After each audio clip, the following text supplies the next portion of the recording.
अवामुन्नास, लियारी में गिरने वाली इमारतें और मरने वाले इंसानों पर भी सियासत, और तुम्हें सब गलत मालूमात दी जा रही है।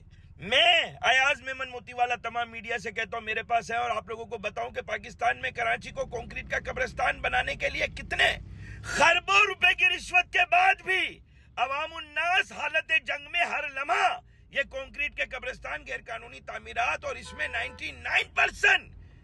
99% मेरा दावा है कि जितनी भी इमारतें खड़ी हैं कराची में उनके सोइल सर्टिफिकेट नहीं है, सोइल टेस्टिंग सर्टिफिकेट नहीं है, हाइडेंट यानी हाइट के सर्टिफिकेट नहीं है, सबकी सब गैर कानूनी है। यहाँ पर नक्शे, मतलब मैं फिर कहूंगा, पुलिस वाले का बयान सुन रहा था, मेरा कोई ये जुरिडिक्शन नहीं आता। अरे भैया, चरस बेचने वाला, चोरी करने वाला, डकैती करने वाला, जुर्म को रोकना हर पुलिस अफसर का फर्ज है। आपके एरिया में बनने वाली गैर कानूनी तामीरात अगर अहले मोहल्ला दरख्वास्त दे, आप SBCA से वेरीफाई कराएं, और अगर ग्राउंड +2 की जगह ग्राउंड +4, 5, 6 बना हुआ है, FIR काटे बंद करें, क्योंकि जुर्म तो जुर्म है। गुटखा पान छा लिया, एक फर्द को नुकसान पहुंचता है।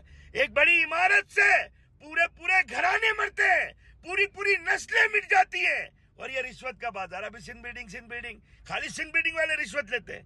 ये सोचा, ये मीडिया जितने इस वक्त शोर कर रहा है एक बिल्डिंग के गिरने पर, अगर यही मीडिया लिफाफे ना ले, चंद लोग, यही सहाफी अखबार वाले चंद लोग अगर लिफाफे ना ले, और इनको रोकने के लिए सिस्टम काम ना करे, और इन बिल्डरों के पीछे जो हाथ है अगर वो हाथ हटा ले, तो किसी के बाप की ताकत है गैर कानूनी तामीरात बना ले। अभी तो कोई हादसा नहीं आया, छोटा सा एक हादसा आ जाए, छोटा सा, तो ये सबके गुनाह धुल जाएंगे। अभी तो 500 प्लाट निकला है 2 बिल्डिंग के गिरने।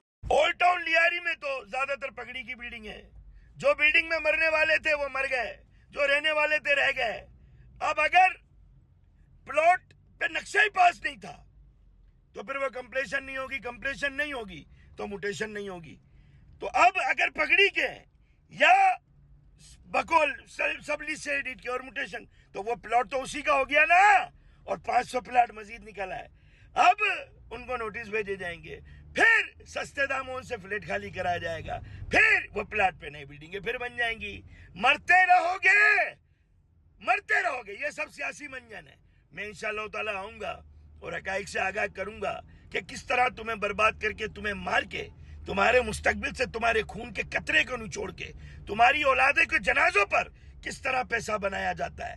ये सब धंधे की जगह थोड़े दिन का शोर है, कुछ नहीं होना है, कुछ नहीं होगा। जमशेद रोड चले जाओ, गार्डन चले जाओ, नाजमाबाद चले जाओ, PCHS, सिंधी मुस्लिम, मुझे एक बिल्डिंग सोइल टेस्टिंग रिपोर्ट के साथ दिखा दो, और रिहायशी प्लाट पर जो पोर्शन बन रहे हैं, जो फ्लैट्स बन रहे हैं, ये सब 2 नंबर है। आने वाले अगले चंद सालों बाद फिर नाकिस मटेरियल की वजह से बिल्डिंग जल्दी गिरेगी, फिर प्लाट की ओनरशिप उसी मालिक की हो जाएगी जिसकी कंप्लेशन नहीं कराई गई, और म्यूटेशन हो गई, और कंप्लेशन हुई भी तो रिहायशी प्लाट पर म्यूटेशन जो है वो कंप्लेशन कराई जाएगी, और उस कंप्लेशन पर अवामुन्नास को लूटा जाएगा। समझ रहे भाईजान? तो ये चलता रहेगा, कुछ नहीं होना है। अभी बेवजह का रोना ओ भाई, यहाँ तो मौत पर कमाने के, और यहाँ पर किसी के खून के जनाजे पर किस तरह से पैसा और बटोरना है। क्या होगा, मेरे को बिठाओ ना, मेरे पास आए मीडिया, मैं बताता हूँ सारे हकाइक। तो बात सारी ये भाई, यहाँ पर सिर्फ सियासत से तुम्हें थोड़े दिनों के लिए शोर मचाकर मजीद प्लाट जो पुरानी बिल्डिंगों के नाम पर अब अवामुन्नास को तंग कर 1 या 2 माले से ज़्यादा बनाने की इजाज़त नहीं है, लेकिन बिल्डर जो है वो सियासी लीडरों को अपना पार्टनर बना लेते हैं, और इनको जो है वो 8-8, 10-10, 12-12 माले बनाने की इजाज़त मिल जाती है। बुनियाद होती है 2 माले की, 3 माले की, और उस पर 12-10-10 माले बनाते हैं ये। तो इसकी वजह से जो है ना, ये सारी बिल्डिंगें जो है ना तबाही की वजह, मतलब कभी भी किसी भी हादसे का शिकार हो सकती हैं। बारिशें इतनी होती नहीं और ये बिल्डिंगें अपनी जगह छोड़ना शुरू कर देती हैं।